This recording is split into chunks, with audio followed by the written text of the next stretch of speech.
ನಮಸ್ತೆ ಎಲ್ರಿಗೂ, welcome to competitive Kannadiga. So current affairs notes ಯಾವ ಥರ ಮಾಡಬೇಕು ಅನ್ನೋದ್ರ ಬಗ್ಗೆ ವಿಡಿಯೋ ಆಗಿರುತ್ತೆ. So short notes, specifically short notes, ನಾವು ಕರೆಂಟ್ ಅಫೇರ್ಸ್ ಓದೋವಾಗ ಶಾರ್ಟ್ ನೋಟ್ಸ್ ಯಾವ ಥರ ಮಾಡ್ಕೋತೀವಿ ಅನ್ನೋದ್ರ ಬಗ್ಗೆ. ಓಕೆ, ಸೊ ಇಲ್ಲಿ ನಾನು ಯಾವ ಥರ ಶಾರ್ಟ್ ನೋಟ್ಸ್ ಮಾಡ್ಕೊಂಡಿದ್ದೆ ವಿತ್ ಎಕ್ಸಾಂಪಲ್ ನನ್ನ ನೋಟ್ಸ್ ತೋರಿಸ್ತೀನಿ. ಸೊ ಐಡಿಯಾ ಬರುತ್ತೆ ನಿಮಗೆ. ಸೊ ಇದೆಲ್ಲ ಹಳೆ ನೋಟ್ಸ್ ಆಗಿರುತ್ತೆ. ನಾನು with date wise, for example ಇಲ್ಲಿ ಮೇ ಅಂತ ಹಾಕಿದ್ದೀನಿ. ಸೊ ಮೇ 6 ಯಾವುದ್ಯಾವುದು ಇಂಪಾರ್ಟೆಂಟ್ ಇರುತ್ತೆ ಅದನ್ನು ನಾನು ನೀಟಾಗಿ ನೋಟ್ಸ್ ಮಾಡ್ಕೊಂಡಿರ್ತೀನಿ. ಓಕೆ, ಸೊ ಇಲ್ಲಿ ಓದೋದು PDF ಕಂಪ್ಲೀಟಾಗಿ ಓದ್ತಿರ್ತೀವಿ ಆವತ್ತಿನ ದಿವಸದ್ದು, ಆರ್ ಕ್ಲಾಸು ಕಂಪ್ಲೀಟಾಗಿ ಕೇಳ್ತಿರ್ತೀವಿ. ಆ ಕ್ಲಾಸು PDF ಇಂಪಾರ್ಟೆಂಟ್ ಏನೇ ಅನಿಸಿದ್ರು ಕೂಡ ನಮಗೂ ನಾನಿಲ್ಲಿ ನೋಟ್ಸ್ ಮಾಡ್ಕೊಂಡಿರ್ತೀನಿ. ಓಕೆ, ಸಿ ಇಲ್ಲಿ ನೋಡಿ, ಫಾರ್ ಎಕ್ಸಾಂಪಲ್ ಇಲ್ಲಿ capital small finance bank plus max life ಇಲ್ಲೇನಿತ್ತು ಮೆಮೊರಾಂಡಮ್ ಆಫ್ ಅಂಡರ್ಸ್ಟ್ಯಾಂಡಿಂಗ್ ಆಗಿತ್ತಲ್ಲ. ಸೊ ಇದು ಇಂಪಾರ್ಟೆಂಟ್ ಅನ್ನಿಸ್ತು, ನಾನು ಇಲ್ಲಿ ಇನ್ಶೂರೆನ್ಸ್ ಸೆಕ್ಟ್ರಲ್ಲಿ ಆಗಿದೆ ಅಂತ ಬರ್ಕೊಂಡಿದ್ದೀನಿ ನೆಕ್ಸ್ಟ್. ಓಕೆ, ಸೊ ಇಲ್ಲಿ ನೀವು ನೋಡ್ತಿರ್ಬೋದು. ಸೊ ನಾನು ಜಸ್ಟ್ 1 or 2 ಪೆನ್ಸ್ ಯೂಸ್ ಮಾಡಿಲ್ಲ, ಸೊ 3 ಪೆನ್ಸು ಯೂಸ್ ಮಾಡಿದ್ದೀನಿ. ಯಾಕಂತಂದರೆ ಇದು ರಿವಿಷನಲ್ಲಿ ತುಂಬ ಇಂಪಾರ್ಟೆಂಟ್ ಆಗುತ್ತೆ. ಸೊ ರಿವಿಷನ್ ಟೈಮಲ್ಲಿ ನಾವು ಜಾಸ್ತಿ ಕಲರ್ಸ್ ಯೂಸ್ ಮಾಡಿದ್ರೆ ಸೊ ಹೆಡ್ಡಿಂಗ್ ಏನು, ಅದರಲ್ಲಿರೋ ಪಾಯಿಂಟ್ಸ್ಗಳೇನು, ಹೈಲೈಟ್ ಯಾವುದು ಅನ್ನೋದು ನಮಗೆ ಬೇಗ ಅರ್ಥ ಆಗುತ್ತೆ. ಓಕೆ, ಸೊ ಇಲ್ಲಿ ಮತ್ತೆ ಇಂಡಿಯಾ ರಷ್ಯಾ ಏನು ಅಂಡರ್ಸ್ಟ್ಯಾಂಡಿಂಗ್, ಮೆಮೊರಾಂಡಮ್ ಆಫ್ ಅಂಡರ್ಸ್ಟ್ಯಾಂಡಿಂಗ್ ಏನಾಗಿತ್ತು ಅನ್ನೋದ್ರ ಬಗ್ಗೆ ಕೂಡ ನಾನು ಇಲ್ಲಿ ಪಾಯಿಂಟ್ಸ್ ಮಾಡಿದ್ದೀನಿ. ಈ ಥರ ನಾವು ಇಂಪಾರ್ಟೆಂಟ್ ಪಾಯಿಂಟ್ಸ್ನ ಆ ಡೇಟಲ್ಲಿ ಯಾವ್ದು ಅನಿಸುತ್ತೆ ಅದನ್ನು ಮಾಡ್ತಾ ಹೋಗ್ತೀವಿ. ಇಷ್ಟು ವರ್ಷ ಓದಿದ ಮೇಲೆ ಯಾವ್ದು ಇಂಪಾರ್ಟೆಂಟ್ ಅನಿಸುತ್ತೆ ಅದು ಖಂಡಿತವಾಗಿ ನಮ್ಗೆ ಗೊತ್ತಿರುತ್ತೆ. ಪ್ಲಸ್ ಎಕ್ಸಾಮಲ್ಲಿ ಯಾವ್ಯಾವ ಥರ ಕೇಳ್ತಾರೆ ಅನ್ನೋದು ಕೂಡ ನಮ್ಗೆ ಐಡಿಯಾ ಬಂದಿರುತ್ತೆ. ಹಾಗೆ ರಿವಿಷನ್ ಮಾಡುವಾಗ ಇಲ್ಲಿ ಇಂಪಾರ್ಟೆಂಟ್ ಅಂತ ಹಾಕಿರ್ತೀನಿ. ಸೊ ಇದು ಇಂಪಾರ್ಟೆಂಟ್, ನಾನು ಬರ್ದಿರೋದೇ ಇಂಪಾರ್ಟೆಂಟ್ ನೋಟ್ಸ್ ಇದು. ಸೊ ಅದರಲ್ಲೂ ನಾನು ಇಂಪಾರ್ಟೆಂಟ್ ಹಾಕಿದ್ದೀನಿ ಅಂತಂದರೆ ಇದು ರಿವಿಷನ್ ಟೈಮಲ್ಲಿ ಹಾಕಿರ್ತೀನಿ. ಸೊ ರಿವೈಸ್ ಮಾಡುವಾಗ ಯಾವುದಾದ್ರೂ ಇಂಪಾರ್ಟೆಂಟ್ ಅನಿಸಿತ್ತು ಅಂತಂದರೆ ಅದಕ್ಕೆ ಇಂಪಾರ್ಟೆಂಟ್ ಅಂತ ನೋಟ್ ಮಾಡ್ಕೋಬೇಕು, ಆರ್ ಎಲ್ಸ್ ಅಂಡರ್ಲೈನ್ ಮಾಡಬೇಕು. ಸೊ ಇಲ್ಲಿ ಮತ್ತೆ ನಮ್ಗೆ ಬ್ಯಾಂಕಿಂಗ್ ಎಕ್ಸಾಮ್ಸ್ಗಳಲ್ಲಿ ಯಾವ ಥರ ಕ್ವಶನ್ಸ್ ಕೇಳ್ತಾರೆ ಅನ್ನೋದು, rankings plus for example world bank ಆಗಲಿ, ಯಾವುದೋ ಒಂದು ಇನ್ಸ್ಟಿಟ್ಯೂಷನ್ನು ಇಂಡಿಯಾಗೆ ಎಷ್ಟು ಡೊನೇಟ್ ಮಾಡ್ತು ಅನ್ನೋದು ಕೂಡ ನಮಗೆ ಕೇಳ್ತಾರೆ. ಇಲ್ಲಿ ಫಾರ್ ಎಕ್ಸಾಂಪಲ್ ಇಲ್ಲಿ ನೋಡಿ, ವರ್ಲ್ಡ್ ಬ್ಯಾಂಕು ಇಂಡಿಯಾಗೆ $82 ಮಿಲಿಯನ್ ಗ್ರ್ಯಾಂಟ್ ಮಾಡಿದೆ. ಅದು ಎಷ್ಟು ಗ್ರ್ಯಾಂಟ್ ಮಾಡಿದೆ ಅಂತ ಕೇಳಲ್ಲ, ಕೆಲವೊಂದು ಸಾರಿ ರೀಸನ್ನು ಕೇಳ್ತಾರೆ. Okay, for zoonotic diseases, okay, prevention of zoonotic disease ಅನ್ನೋ ಅದನ್ನು ಕೂಡ ಬರ್ತೀನಿ.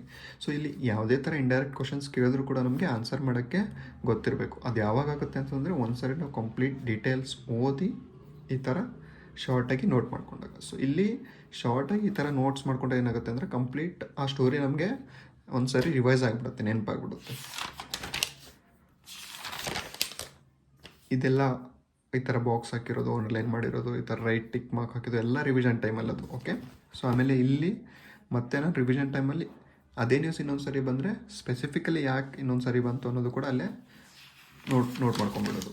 ಓಕೆ, ಅಡ್ಯಾಪ್ಟ್ ಮಾಡ್ತಾ ಹೋಗ್ಬೇಕು, ನಾವು ಅಪ್ಡೇಟ್ ಮಾಡ್ತಾ ಹೋಗಬೇಕಾಗತ್ತೆ. ಓಕೆ, ಇಲ್ಲಿ ನೆಕ್ಸ್ಟ್ ಕ್ಯಾಬಿನೆಟ್ ಅಪ್ರೂವಲ್ಸು ಇಂಪಾರ್ಟೆಂಟ್ ಆಗುತ್ತೆ ನಮಗೆ. ಅಫ್ಕೋರ್ಸ್ ಓದೋವಾಗ ಎಲ್ಲನೂ ನೆನಪಿರುತ್ತೆ ಅಂತ ಅನ್ಕೋತೀವಿ, ಬಟ್ ನೆನಪಿರಲ್ಲ. ರಿವಿಷನ್ ಮಾಡಿದಾಗ ಮಾತ್ರ ನೆನಪಿರುತ್ತೆ. ಯಾಕೆ ಶಾರ್ಟ್ ನೋಟ್ಸ್ ಇಂಪಾರ್ಟೆಂಟು ಅಂತಂದರೆ ರಿವಿಷನ್ಗೆ ತುಂಬ ಇಂಪಾರ್ಟೆಂಟ್ ಆಗುತ್ತೆ short notes. Exam 3 to 4 days ಅವರು 1 ವೀಕ್ ಇರಬೇಕಾದ್ರೆ ಎಷ್ಟು ರಿವೈಸ್ ಮಾಡ್ತೀವಿ ಅಷ್ಟು ನಮಗೆ ಯೂಸ್ ಆಗುತ್ತೆ. ಇಲ್ಲಿ ವೆರಿ ಇಂಪಾರ್ಟೆಂಟ್ ನೋಟ್ಸ್ ಅಂತ ಹಾಕಿದ್ದೀನಿ. ಇದು ಕೂಡ ಮಾಡಿರ್ತಕ್ಕಂಥ ನೋಟ್ಸಲ್ಲೇ ಮತ್ತೆ ಸಾರ್ಟ್ ಔಟ್ ಮಾಡಿ ಇಂಪಾರ್ಟೆಂಟ್ ಅನಿಸಿದೆ ಬರೋದು. ಅಫ್ಕೋರ್ಸ್ ತುಂಬ ಯೂಸ್ ಆಗಿದೆ, ಎಕ್ಸಾಮಲ್ಲಿ ತುಂಬ ಹೆಲ್ಪ್ ಆಗಿದೆ ಈ notes. Particularly SBI PO mains, IBPS PO mains, SBI ಕ್ಲರ್ಕಲ್ಲಿ ತುಂಬ ಹೆಲ್ಪ್ ಆಗಿದೆ. ಆಮೇಲೆ ನಮ್ಮ ಬ್ಯಾಂಕಿಂಗ್ ಎಕ್ಸಾಮ್ಸ್ ಕೇಳಿದ್ರೆ ಇಂಡೆಕ್ಸಸ್ ಕೇಳ್ತಾರಲ್ಲ. So global gender gap index 2023. So ಇದು ಯಾರು ರಿಲೀಸ್ ಮಾಡ್ತಾರೆ? World economic forum. Okay, so ಇಲ್ಲಿ ಯಾವ ಥರ ಬರ್ಕೋಬೇಕಂತಂದರೆ ಫಸ್ಟ್ 3 ಕಂಟ್ರೀಸು ಬರ್ಕೋಬೇಕಾಗತ್ತೆ. ಆಮೇಲೆ ಇಂಡಿಯಾದ ಯಾವ ರ್ಯಾಂಕ್ ಆಗುತ್ತೆ ಅದು ಬರ್ಕೋಬೇಕಾಗತ್ತೆ. ಪ್ಲಸ್ ಇಂಡಿಯಾದು ಪಾಯಿಂಟ್ಸ್ ಎಷ್ಟು ಅಥವಾ ಸ್ಕೋರ್ ಎಷ್ಟು ಅನ್ನೋದು ನಾವು ನೋಟ್ ಮಾಡಿರ್ಬೇಕು. ಸೊ ಒಂದು ಇಂಡೆಕ್ಸಲ್ಲಿ ಪ್ರತಿಯೊಂದು ಇಂಡೆಕ್ಸ್, ಯಾವುದೇ ಒಂದು ಇಂಡೆಕ್ಸ್ ಬಿಟ್ಟರೂ ಕೂಡ ರಿಪೋರ್ಟ್ ಆಗಲಿ ಇಂಡೆಕ್ಸ್ ಆಗಲಿ ಈ ಥರ ನಾವು ನೋಟ್ಸ್ ಮಾಡ್ಕೋಬೇಕಾಗತ್ತೆ. Okay, plus in order to avoid or to be on safer side, ಇನ್ನೂ ಸ್ವಲ್ಪ ನಿಮ್ಗೆ ಏನಾದರೂ ಇಂಪಾರ್ಟೆಂಟ್ ಅನಿಸಿದ್ರೆ India has improved 1.4%. Okay, so ಈ ಥರ ಇಂಡೈರೆಕ್ಟ್ ಕ್ವಶನ್ಸು ಕೇಳ್ತಾರೆ. ರ್ಯಾಂಕಿಂಗ್ಸ್ ಇಲ್ಲಿ index again global competitiveness index. So ಬೇರೆ ಎಕ್ಸಾಮ್ಸ್ಗೂ ನಮ್ಮ ಎಕ್ಸಾಮ್ಸು ಕಂಪೇರ್ ಮಾಡಿದ್ರೆ ಈ ಥರ ಇಂಡೆಕ್ಸಸ್ಸು, ರ್ಯಾಂಕಿಂಗ್ಸು, ಒಬಿಚುವರೀಸು, ಅಪಾಯಿಂಟ್ಮೆಂಟ್ಸು ಇದೆಲ್ಲ ನಮ್ಮ ಎಕ್ಸಾಮ್ಸಲ್ಲಿ ತುಂಬ ಕೇಳ್ತಾರೆ. ಓಕೆ, ಸೊ ಅದಾದಮೇಲೆ ನೆಕ್ಸ್ಟು ಮತ್ತೆ ಇಂಪಾರ್ಟೆಂಟ್ ಅಪಾಯಿಂಟ್ಮೆಂಟ್ಸ್. ಇಂಪಾರ್ಟೆಂಟ್ ಅಪಾಯಿಂಟ್ಮೆಂಟ್ಸ್ ಅಂದಾಗ ಯಾವ ಇನ್ಸ್ಟಿಟ್ಯೂಟು ಯಾರನ್ನ ಅಪಾಯಿಂಟ್ ಮಾಡ್ತು ರೀಸೆಂಟ್ ಎಕ್ಸಾಮ್ಗಿಂತ 6 ಮಂತ್ ಕರೆಂಟ್ ಅಫೇರ್ಸ್ ಓದ್ತೀವಲ್ಲ ಅದರಲ್ಲಿ, ಆ ಟೈಮಲ್ಲಿ ಇಲ್ಲೆಲ್ಲ ಎಷ್ಟು ಇನ್ಸ್ಟಿಟ್ಯೂಷನ್ಸ್ ಇದೆ ಅದ್ರದ್ದು ಯಾರು ಅಪಾಯಿಂಟ್ ಆಗಿದ್ದಾರೆ ಅದೆಲ್ಲ ನೀಟಾಗಿ ನೋಟ್ ಮಾಡ್ಕೊಂಡಿದ್ದೀನಿ. ಓಕೆ, ಇಲ್ಲೇ ಕೂಡ ಕಂಪ್ಲೀಟಾಗಿ ಇಂಪಾರ್ಟೆಂಟ್ ಅನಿಸಿದ್ದು. Next loan issued by banks, for example world bank, ADB, AIIB. So ಇಂಡಿಯಾಗೆ ಫಾರ್ ಪರ್ಟಿಕ್ಯುಲರ್ ಸ್ಟೇಟಿಗೆ ಎಷ್ಟು ಅಮೌಂಟ್ ಇನ್ವೆಸ್ಟ್ಮೆಂಟ್ ಅಥವಾ ಎಷ್ಟು ಅಮೌಂಟು ಡೊನೇಟ್ ಮಾಡಿದೆ ಅನ್ನೋದ್ರ ಬಗ್ಗೆ ಈ ಥರ ಶಾರ್ಟಾಗಿ ಬರ್ಕೊಂಡಿದ್ದೆ. ಆಮೇಲೆ ರಿಪೋರ್ಟ್ಸು, ಇಂಡೆಕ್ಸು. ಸೊ ಇಂಡೆಕ್ಸು ತುಂಬ ಇಂಪಾರ್ಟೆಂಟ್ ಆಗುತ್ತೆ. ಒಬಿಚುವರೀಸು ಅಪಾಯಿಂಟ್ಮೆಂಟ್ಸು ಇದೆಲ್ಲ ಇಂಪಾರ್ಟೆಂಟ್ ಆಗುತ್ತೆ. ಇಂಪಾರ್ಟೆಂಟ್ ನೋಟ್ಸ್ ಅಂದ್ರೇ ಇದು. ಈ ಥರ ನೋಟ್ಸ್ ಮಾಡಿಕೊಂಡ್ರೆ ನಮಗೆ ಮತ್ತೆ ನಾವು ಅದೇ ಫುಲ್ PDF ಓದೋಕ್ಕಾಗಲ್ಲ, highly impossible. One time read ಮಾಡಿದ್ರೆ ಮಾತ್ರ ಅದು ಫುಲ್ ಟೈಮ್ ಒಂದು ಸಾರಿ ರೀಡ್ ಮಾಡ್ತೀವಿ ಸ್ಟಾರ್ಟಿಂಗ್ಗೆ ಓದೋವಾಗ, ಡೈಲಿ PDF ಆಗಲಿ ಅಥವಾ ಮಂತ್ಲಿ PDF ಆಗಲಿ. ಅದನ್ನೇ ಇನ್ನೊಂದು ಸಾರಿ ರಿವಿಷನ್ಗೆ ಓದೋಕ್ಕಾಗಲ್ಲ. ಅದಕ್ಕೋಸ್ಕರ ರಿವಿಷನ್ಗಂತ ಈ ಶಾರ್ಟ್ ನೋಟ್ಸ್ ಮಾಡ್ಕೊಳ್ಳೋದು.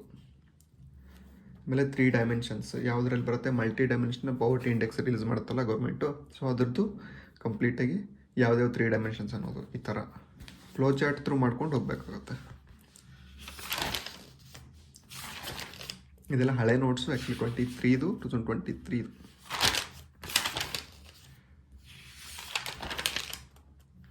ರಿವಿಷನ್ ಮಾಡೋವಾಗ ಇಂಪಾರ್ಟೆಂಟ್ ಹಾಕೋದು, ಟಿಕ್ ಮಾರ್ಕ್ ಹಾಕೋದು, ಆಮೇಲೆ ಅಪ್ಡೇಟ್ ಏನಾದರೂ ಇದೆ ಅದನ್ನೇ ಅಪ್ಡೇಟ್ ಮಾಡ್ಕೊಂಡ್ಬಿಡೋದು ಅಲ್ಲೇ.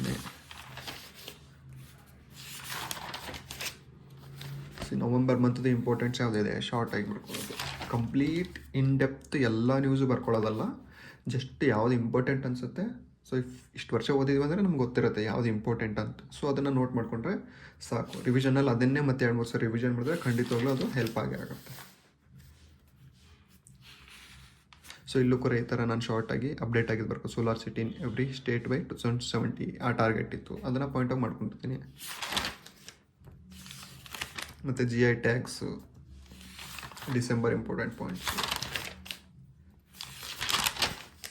ಸೊ ರಿವಿಷನ್ ಯಾವ ಥರ ಆಗಬೇಕು ಅಂತಂದರೆ, ನಾವು ಒಂದು ಸಾರಿ ಓದಿದ್ರೆ ಅದು ಇನ್ನೊಂದು ಸರಿ ಮತ್ತೆ ಅಂಡರ್ಲೈನ್ ಮಾಡಿರ್ತೀವಿ. ಪ್ರತಿ ಸರಿ ಎಷ್ಟು ಸಾರಿ ಓದ್ತೀವಿ ಅಷ್ಟು ಸಾರಿ ಅಂಡರ್ಲೈನ್ ಮಾಡಿದ್ರೆ ನಮಗೂ ಅರ್ಥ ಆಗುತ್ತೆ ನಾವು ಎಷ್ಟು ಸಾರಿ ರಿವೈಸ್ ಮಾಡಿದ್ದೀವಿ. ಅಫ್ಕೋರ್ಸ್ ಇದು ಓದಿದ್ದೀನಿ ಮತ್ತು ಇದು ಓದೋ ಅವಶ್ಯಕತೆ ಇಲ್ಲ ಅಂತ.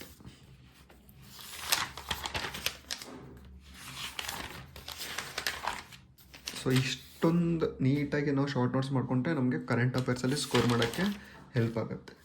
ಪ್ರತಿಯೊಂದೂ ಕೂಡ ಮ್ಯಾಟ್ರ್ ಆಗೇ ಆಗುತ್ತೆ. ಓಕೆ, ಸೊ ಇದು ಇಂಪಾರ್ಟೆಂಟ್ ಅಲ್ಲ ಬೇಡ ಅಂತ ಅನ್ನೋಕ್ಕೂ ಆಗಲ್ಲ.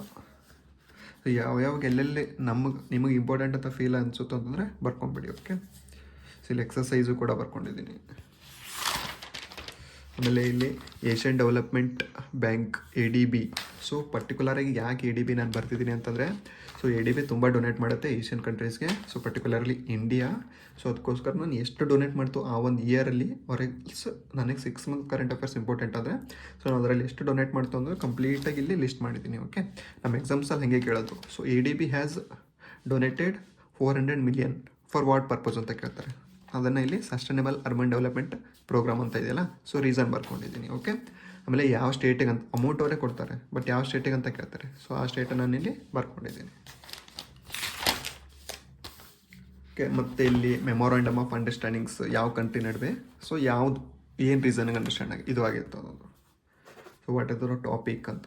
ಸೊ ಇಲ್ಲಿ ಕ್ಯಾಡೆಟ್ ಎಕ್ಸ್ಚೇಂಜ್ ಪ್ರೋಗ್ರಾಮ್ ಯಾವುದು, ಇಂಡಿಯಾ UK 2023 ಇದು. Okay, so India Cuba digital solutions. Okay, so ಇಲ್ಲಿ ಏನು ಕೇಳ್ತಾರೆ ಕ್ವಶನ್ಸ್ ಯಾವ ಥರ ಅಂತಂದರೆ, digital solutions memorandum of understanding ಯಾವ ಕಂಟ್ರಿ ನಡುವೆ ಆಗಿತ್ತು ಅಂತ ಆಪ್ಷನಲ್ಲಿ ಕೊಡ್ತಾರೆ. India Cuba, France Italy, India prawns ಆ ಥರ. ಓಕೆ, ಸೊ ಈ ಥರ ಸಾರ್ಟ್ ಔಟ್ ಮಾಡ್ಕೊಂಡಾಗ ಒಂದು 3 to 4 ಟೈಮ್ಸ್ ರಿವಿಷನ್ ಮಾಡ್ಕೊಂಡಾಗ ಕಂಪ್ಲೀಟಾಗಿ ಎಲ್ಲ ನೆನಪಾಗುತ್ತೆ. ಓಕೆ, ಸೊ ನಾನು ಕಂಪ್ಲೀಟ್ ಯಾವ ಕರೆಂಟ್ ಅಫೇರ್ಸ್ ಓದ್ತಿದ್ದೆ ಎಲ್ಲನೂ ನೀಟಾಗಿ ನೋಟ್ಸ್ ಮಾಡ್ಕೊತಿದ್ದೆ. ಇದು 23 ಸೊ ಇದು ರೀಸೆಂಟಾಗಿತ್ತು. ಓಕೆ, ಸೊ ರೀಸೆಂಟ್ ಅಂದರೆ SBI ಎಕ್ಸಾಮ್ ಹತ್ರ, SBI ಎಕ್ಸಾಮ್ ಆದಮೇಲೆ ಕಂಟಿನ್ಯೂಡ್ ಆಗಿದ್ನಲ್ಲ, ಸೊ ಆವಾಗಿದ್ದು. So world wealthiest reports Henley partners release ಮಾಡಿತ್ತು. Next Pulitzer prize. ಇಲ್ಲಿ ಕಂಟೆಂಟ್ಸ್ 2 ಪಾರ್ಟ್ಸ್. ಸೊ ಅಂದರೆ ನಮಗೆ ಏನು ಇಂಪಾರ್ಟೆಂಟ್ ಆಗುತ್ತೆ ಅನಿಸುತ್ತೆ ಅದನ್ನು ನಾನು ಆವಾಗಲೇ ಹೇಳಿದ್ದೆ, ಅಷ್ಟೆಲ್ಲ ಓದಿದ್ದೀವಿ ಅಂತಂದರೆ ನಮ್ಗೆ ಅರ್ಥ ಆಗುತ್ತೆ ಯಾವ್ದು ಇಂಪಾರ್ಟೆಂಟು ಅಂತ. ಸೊ ಅದನ್ನು ಡೈರೆಕ್ಟಾಗಿ ನಾವಿಲ್ಲಿ ರೌಂಡ್ ಆಫ್ ಮಾಡಿಕೊಂಡು ಅಂಡರ್ಲೈನ್ ಮಾಡಿಕೊಂಡು ಓದ್ತಾ ಹೋಗ್ಬೋದು. ಇದಂತೂ ಬಂದೇ ಬರುತ್ತೆ.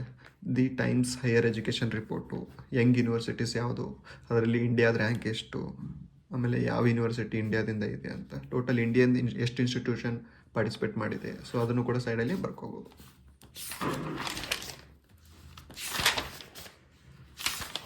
ಸೊ ಈ ಥರ ನಾವು ಮಲ್ಟಿ ಇಂಕ್ ಯೂಸ್ ಮಾಡಿಕೊಂಡು ನೋಟ್ಸ್ ಮಾಡಿಕೊಂಡ್ರೆ ಸೊ ರಿವಿಷನಲ್ಲಿ ತುಂಬ ಬೇಗ ಅರ್ಥ ಆಗುತ್ತೆ ನಮಗೆ.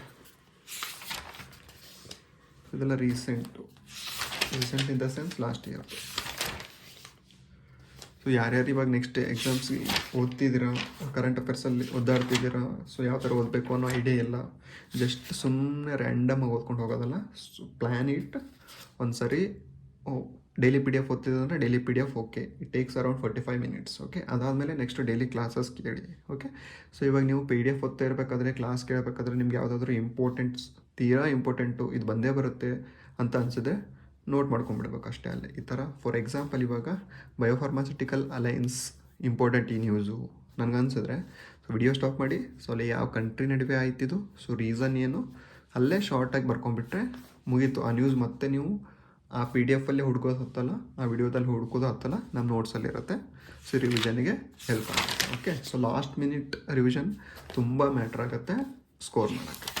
ಓಕೆ, ಸೊ ಈ ಥರ ನಾವು ಕರೆಂಟ್ ಅಫೇರ್ಸ್ ನೋಟ್ಸ್ನ ನಮ್ಮ ನೋಟ್ಸಲ್ಲಿ ಶಾರ್ಟ್ ನೋಟ್ಸಾಗಿ ಮಾಡ್ಕೊಳ್ಳೋದು. ಓಕೆ, ಸೊ ತುಂಬ ಜನ ಕೇಳ್ತಿದ್ರಿ ಕರೆಂಟ್ ಅಫೇರ್ಸ್ ನೋಟ್ಸ್ ಯಾವ ಥರ ಮಾಡ್ಕೋಬೇಕು, ನಿಮ್ಮ ನೋಟ್ಸ್ ಯಾವ ಥರ ಇದೆ, ಸೊ ಯಾವ ಥರ ಅಪ್ಡೇಟ್ ಮಾಡ್ಕೊಂಡಿದ್ರಿ ಅಂತ. ಸೊ ಈ ಥರ ನಾನು every year, so 2 years preparation ಇದ್ದರೆ 2 ಇಯರ್ಸ್ ಕಂಪ್ಲೀಟಾಗಿ ನಾನು ಸೊ ವಿತೌಟ್ ಗಿವಿಂಗ್ ಅಪ್ ನೋಟ್ಸ್ನ ಮಾಡ್ಕೊಂಡಿದ್ದೀನಿ. ಓಕೆ, ಸೊ ಇದು ಒಂದು ದಿವಸ ವರ್ತ್ ಅಂತೆ ಅನಿಸುತ್ತೆ.